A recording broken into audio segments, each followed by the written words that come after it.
پیغمبروں نے ان سے کہا کہ ہاں ہم تمہارے ہی جیسے آدمی ہیں، لیکن اللہ اپنے بندوں میں سے جس پر چاہتا ہے نبوت کا احسان کرتا ہے، اور ہمارے اختیار کی بات نہیں کہ ہم اللہ کے حکم کے بغیر تم کو تمہاری فرمائش کے مطابق معجزہ دکھائیں، اور اللہ ہی پر مومنوں کو تو بھروسہ رکھنا چاہیے۔ اور ہم کیوں اللہ پر بھروسہ نہ رکھیں حالانکہ اس نے ہم کو ہمارے دین کے سیدھے رستے بتائے ہیں، اور جو تکلیفیں تم ہم کو دیتے ہو اس پر ہم صبر کریں گے، اور اہل توکل کو تو اللہ ہی پر بھروسہ رکھنا چاہیے۔ اور جو کافر تھے انہوں نے اپنے پیغمبروں سے کہا کہ یا تو ہم تم کو اپنے ملک سے باہر نکال دیں گے یا تم ہمارے مذہب میں واپس آ جاؤ۔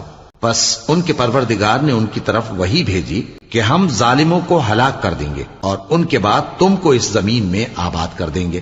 یہ اس شخص کے لیے ہے جو قیامت کے روز میرے سامنے کھڑے ہونے سے ڈرے اور میرے عذاب سے خوف کرے۔ اور پیغمبروں نے اللہ سے فتح چاہی اور ہر سرکش ضدی نامراد رہ گیا۔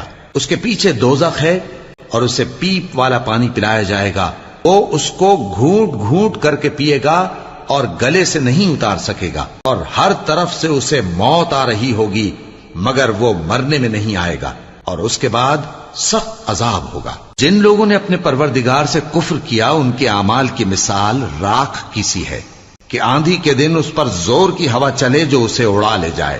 اسی طرح جو کام وہ کرتے رہے ان پر ان کو کچھ قابو نہ ہوگا۔ یہی تو پرلے سرے کی گمراہی ہے۔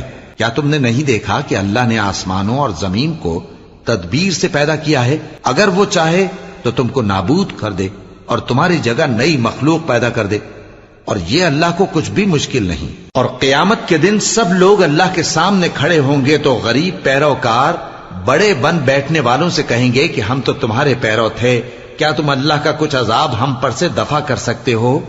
وہ کہیں گے کہ اگر اللہ ہم کو ہدایت کرتا تو ہم تم کو ہدایت کرتے۔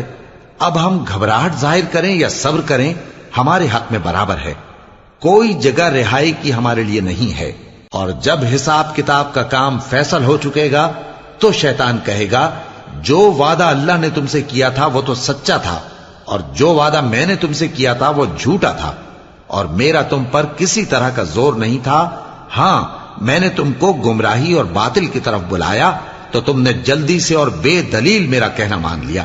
تو آج مجھے ملامت نہ کرو، اپنے آپ ہی کو ملامت کرو۔ نہ میں تمہاری فریاد رسی کر سکتا ہوں اور نہ تم میری فریاد رسی کر سکتے ہو۔ میں اس بات سے انکار کرتا ہوں کہ تم پہلے مجھے شریک بناتے تھے۔ بے شک جو ظالم ہیں ان کے لیے درد دینے والا عذاب ہے۔